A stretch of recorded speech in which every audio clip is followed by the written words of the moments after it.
Seorang pasien 74 tahun yang tinggal di daerah Miauli dikabarkan meninggal dunia karena pendarahan otak akibat terbentur bagian pojok tempat tidur. Kejadiannya beberapa waktu lalu.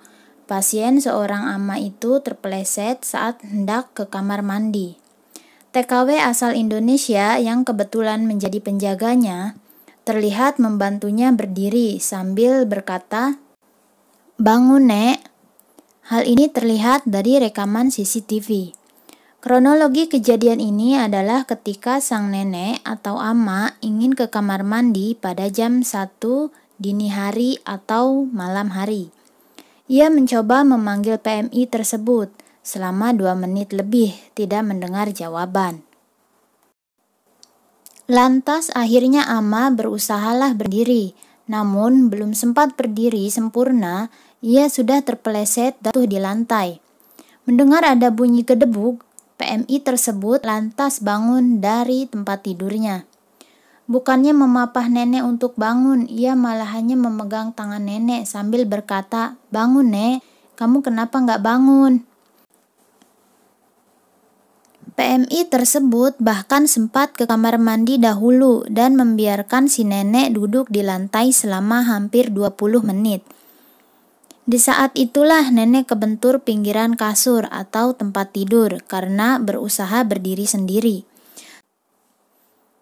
Setelah PMI tersebut selesai di kamar mandi, baru ia menuntun nenek yang sudah kebelet itu ke kamar mandi.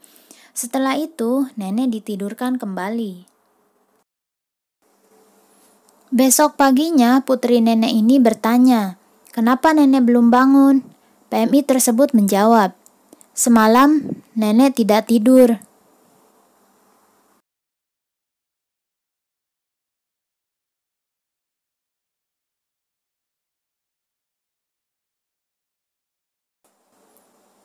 Dua jam kemudian, anak nenek terus mengecek keadaan, namun kondisi nenek sudah pucat pasi dan tak sadarkan diri. Ia panik dan langsung menelpon 119 untuk meminta bantuan. Setibanya di rumah sakit, dokter mengatakan otaknya mengalami pendarahan, namun sudah terlambat. Pada tanggal 16 Januari, akhirnya nenek menghembuskan nafas terakhir. Rasa sedih, marah, kesal berkecamuk di anak nenek. Mereka akhirnya menuntut PMI yang dianggap lalai merawat nenek hingga menyebabkan kematian. Mereka tidak puas karena keputusan jaksa yang hanya menuntut uang jaminan 10.000 dan melarang PMI keluar Taiwan.